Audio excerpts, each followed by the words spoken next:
Okay. And then we also do a lot of work with pregnant women in the metropolis. Okay. Yeah. So since today happens to be World Menstrual Hygiene Day, I'm still looking at how you guys cut in. So World Menstrual Hygiene Day is my personal project. Oh, okay, nice one. In the sense that I tell people that I am a father of five. 5 beautiful kids. Okay. And out of the 5, God blessed me with 4 girls. Nice. So you understand my interest in menstrual hygiene. I was about to hit that. Because I know many a time you get ladies championing this, a man championing this cause. Yes. I think it's about time we get involved in this conversation. Most definitely. Because we've left the ladies on their own for far too long. It's about time we get involved and we support them because they really need our support. Yeah. You know, there is a lot of stigma concerning this particular thing. I don't Absolutely. know, what are some of the things you've come across and the things you've heard? Yes. So I deal more with young ladies, so normally in junior high school and senior high school. Right. And one thing you realize, if you look at the attendance register, you'd realize that every young girl misses a couple of days of school every month.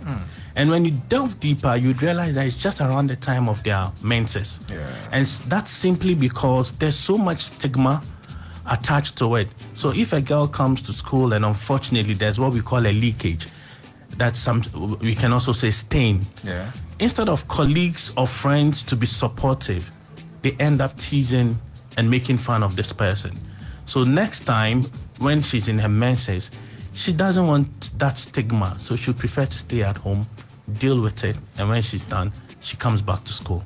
And there's this other angle that we never talk about. That's the pain associated with menstruation.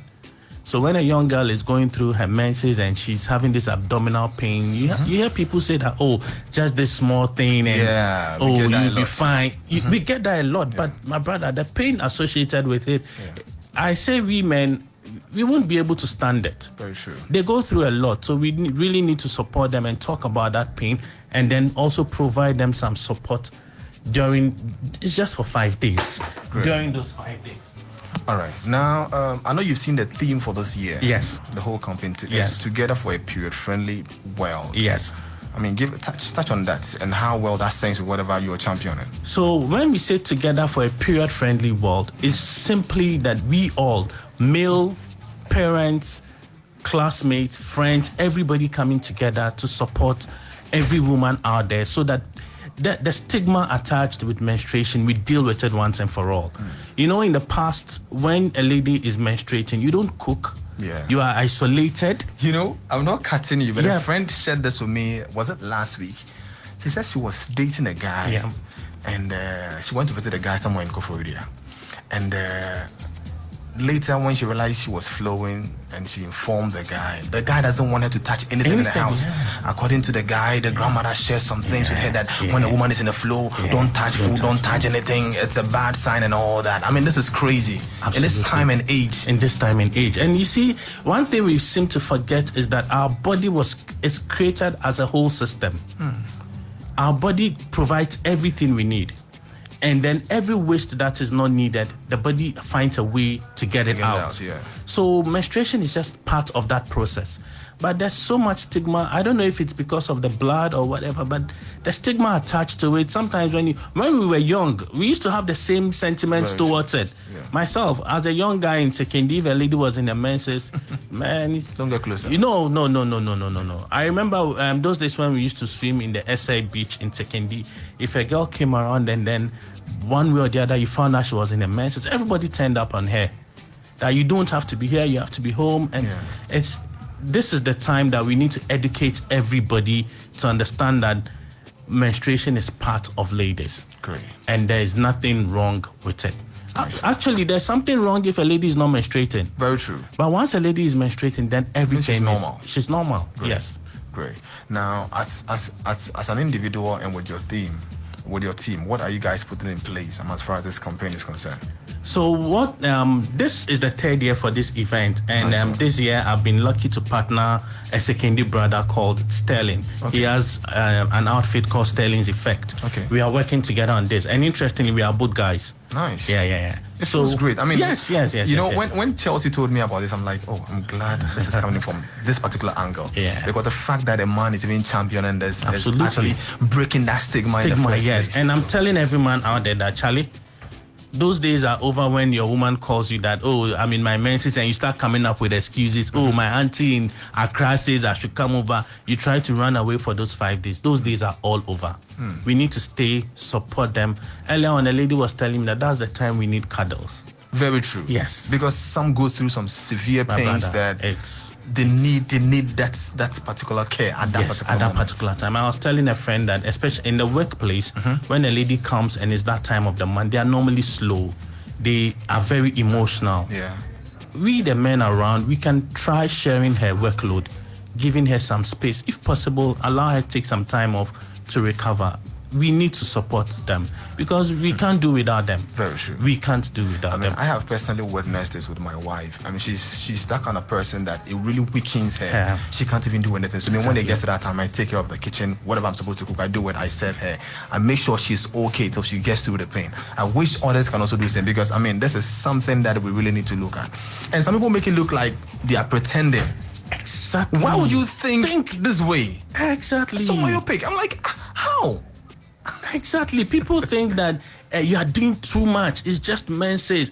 And sometimes some women themselves will tell you that, oh, this pain is nothing. When you give birth, it will stop. I keep hearing that too. You see, one thing I feel that if you have your menses and it goes smoothly for you, that's you. Yeah. Somebody else won't be able to stand for the whole 5 days. True. I know somebody that goes through painkillers, like back to back, every 2-3 hours she has to take painkillers. That's hers.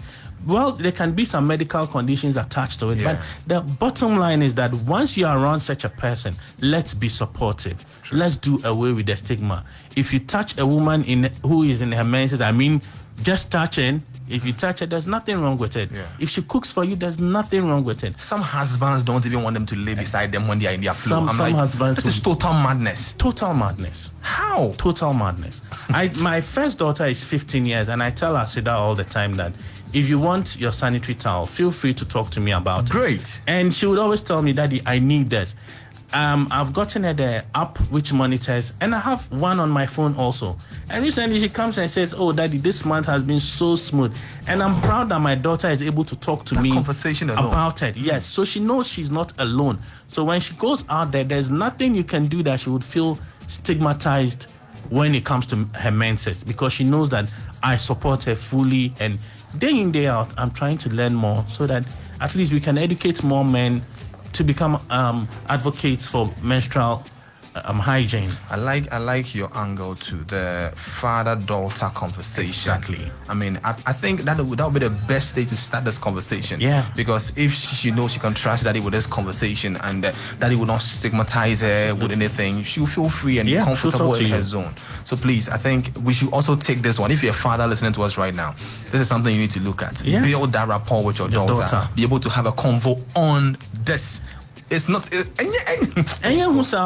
interesting thing is that when a young lady is about 13 years, nobody sits her down and tell her that someday, sometime, your body will change and this would happen to you. So a lot of girls can be walking the street, can be home, and all of a sudden they are bleeding. Yeah. And they have no idea what is happening to them.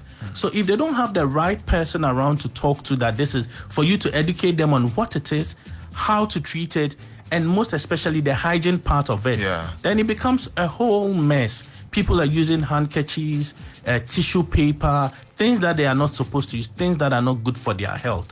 So when part of the program is, after educating them, we teach them how to use the pad, not just to use it, how to dispose it when you are done. And then also we'll give them a few parts. We can't provide enough for them all for the whole time, but we'll give them a little, and then we'll keep working hard to make sure that everybody has access to menstrual pads. I think one thing that I picked from what you just said is how you dispose it. Yes. I think it's very, very important. If you can really briefly touch on that, the right way to dispose it when you're done. So you see, the makers of the sanitary pad itself, they make it in a way that when you are done, whatever you need to wrap it up nicely, it's in the pack. Yeah. So you wrap that up nicely, you dispose it with, people prefer to burn, however you want to dispose it, that is fine. But when you're done washing off your hands with soap under running water, making sure that it's clean water, making sure that the environment is also clean. Yeah. Look at our primary schools, our JHS and the SHS schools. The washrooms are always open. Yeah. All the students can go in at the same time, do their business with everybody standing next to each other. Yeah. Now, how many girls will feel comfortable going into that space to change? It's not comfortable. Yeah. So another thing we'll be advocating for is a safe space for young girls to be able to do their business without any fear or any thinking that the next person is coming to see what I'm doing, because it feels like everybody is shy or it's a taboo. No woman talks about menstruation. It's like nobody does it, but we know everybody goes through it. But it's just because of the environment that we've created and the narrative around menstruation. Great. Abaiku, now let's start on the program itself, when it's happening, how we can be part of it, how every young lady who qualified to be part of it and all that. Take us through. So the program is happening tomorrow at the AME Zion Church in 2nd D. Okay. We are starting at 11 a.m. And then we would have experts from the Health Directorate who are going to educate young girls on hygiene, on disposal, menstrual health and everything, what to look out for when you need to talk to somebody and all that. And we'll start at 11. There will be a lot of side attractions. And we are looking forward to have young ladies who have started menstruating, those that are about to start. Yeah. And then the good part is, as I said earlier, we would also give out free sanitary pads to all the young ladies that attend the program tomorrow. That's beautiful. Yeah. And how long have you been doing this? So this is the third year. This is the third year running, yeah. Great. Who qualifies to be there? Every young lady qualifies to be there. Okay. Every man, not even young man, every man out there, you can come and listen to get educated on it. Yeah. It's nothing strange. Just come and get educated on it. So we look forward to seeing everybody at the program tomorrow. All right. So with the Pathfinders Outreach Ministry, are there some handles on socials that we can check out if you want to get more updates concerning whatever you guys are into? Yes, on all social media handles is Pathfinders Outreach Ministry. You can check us out on Facebook. Yes, we are more active on Facebook. All right. And if anybody loves the initiative and want to support it, are there some contacts you can get in touch with you guys? Maybe with this sanitary pad to be given out, maybe a company is listening to you guys. Okay, we have XYZ sanitary pad. We want to support you guys with this. That would be great. So if you can let out some contacts. That would be great. So basically on all social media handles, it's Curtis Abaiku Christian. Okay. You can check me out. All social media handles, I'm on it. And then you can also call 0230 111 111. All right. We will be glad to speak to any company for any collaboration. Let's have the number again. So it's 0230 111 111 111. Yes. All right. Yeah. Abaiku, thank you so much for this beautiful initiative. Thank you so much. I am so excited. A man is championing this because I have had issues with this for years. I mean, watching my kid sister, watching my wife and all that go through this pain and the way people are being stigmatized out there and you pushing this agenda. God bless you. Charlie, do you want to add something? Thank you so much. I miss you, bro. I did. Do one corner. Just a grind. Charlie, thank you so much for your time. And you hosting us, Charlie, it's a big deal for us also that we have another advocate in you. Nice. And you can use your platform to also once in a while chip in about the menstrual health. Great. Once we all come together to help our beautiful women throughout this process, Charlie, we would all be very happy people. Most definitely. Thank you so much for having us this afternoon, bro. Thank you too for joining us. So ladies and gentlemen, in case you don't know the gentleman talk, and his name is Curtis Abaiku Christian and the Chief Executive Director of Pathfinders Outreach Ministry. And he's been talking about, menstrual hygiene, and today happens to be World Menstrual Hygiene Day, so therefore it falls in the right place to have this conversation. Abaiku, enjoy the rest of the day. Thank you so much, my brother. Have a great one. Same there.